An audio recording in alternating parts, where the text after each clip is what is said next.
Bonjour à tous, on se retrouve aujourd'hui donc pour cette vidéo en direct du magasin Megason à Montauban. Je remercie encore une fois Christian et Cédric pour m'avoir reçu et surtout pour le prix du matériel. Donc aujourd'hui je vais vous présenter le DDJ 1000. Enfin je vous le présente.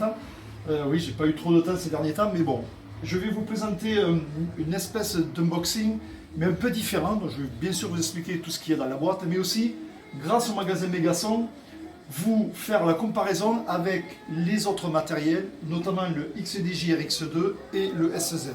Comme ça, vous allez vraiment vous rendre compte de la différence de la taille du matériel. Le texte, c'est bien, les écrits, c'est bien, on peut dire ce qu'on veut, la taille et la largeur. Vous allez voir exactement la différence de taille de ce fameux DDJ 1000 comparé aux autres matériels.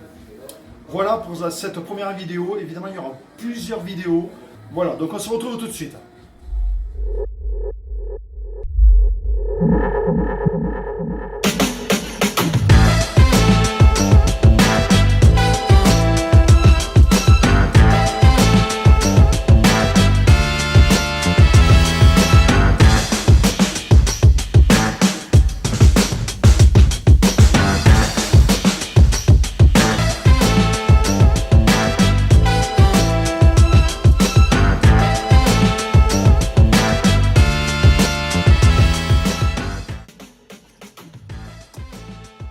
Voilà, donc pour cette première vidéo, on va commencer par l'unboxing de la DDJ 1000.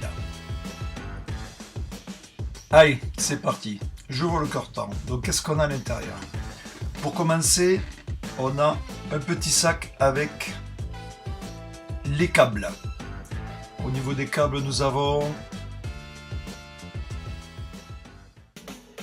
le câble USB bien sûr, le transformateur 12 volts donc qui est externe, comme vous pouvez le voir, il n'est pas dans le contrôleur, tout ça pour le gain de place évidemment.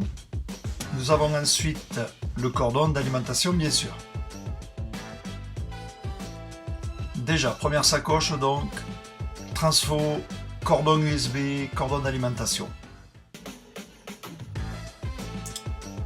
Deuxième sacoche, alors la notice, comme vous pouvez le voir, notice de base donc pour bien débuter, pour bien commencer avec ce contrôleur. Et derrière, comme vous pouvez le voir, la petite carte avec le code de la version performance, Recordbox DJ version performance, la licence donc. A noter qu'il est livré qu'avec une licence Recordbox DJ Performance. Le contrôleur est compatible DVS, compatible vidéo évidemment, mais vous n'aurez que la licence Performance. Allez, maintenant on procède à l'extraction du contrôleur du carton. Ça va être assez délicat, on va essayer de rien tomber. Le voilà. Donc bien emballé comme vous pouvez le voir, comme d'habitude chez Pioneer. Allez, on commence à enlever le film de protection.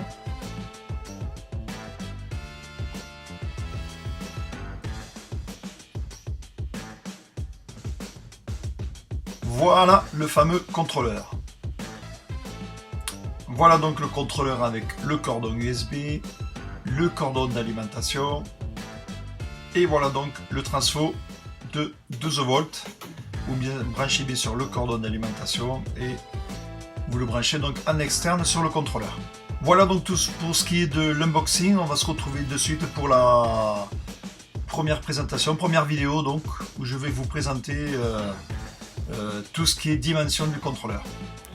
Voilà, comme vous pouvez voir, donc au niveau du format et de la taille du 1000, vous le voyez là, je l'ai posé sur le XDJ RX2. Donc vous voyez, il est un peu plus petit au niveau profondeur. Vous voyez.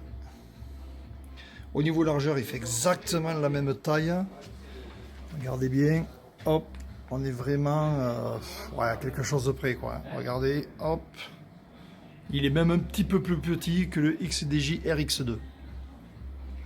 Voilà, au niveau du format, bon, les tailles, vous les avez sur le site, hein, mais là, vous voyez en direct comparé au matériel. Je vais vous faire voir maintenant sur le SZ. Voilà, là il est sur le SZ, donc regardez. Et bien effectivement, il n'y a pas les effets, donc eh bien, on les a moins. On gagne cette place. Et au niveau largeur, on gagne la place. Comme vous voyez sur le SZ, le pitch est vraiment à droite du jog. Et sur le 1000, il est plutôt dessous. Donc on arrive à gagner de la place grâce à ça.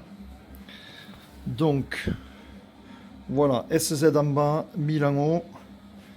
Regardez le gain de place, quand même assez impressionnant. Voilà, je fais le tour. Et voilà, au niveau largeur.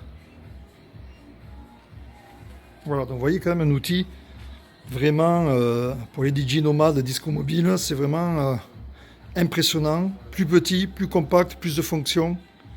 Ce 1000 est vraiment exceptionnel. Donc juste pour info, donc là vous avez quelques photos que j'ai pu prendre, donc vous allez pouvoir vous rendre davantage compte. Je vous rajoute en plus donc les tailles du DDJ SZ, du XDJ RX2, du DDJ RX et du DDJ 1000. Donc vous pouvez vous apercevoir que le 1000 est pratiquement comme le RX, à peine un peu plus grand que le RX. Plus petit au niveau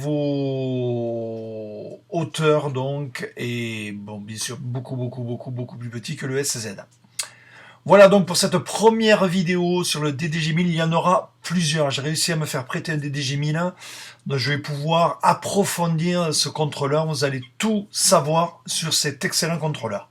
Voilà, merci, rendez-vous à la prochaine vidéo.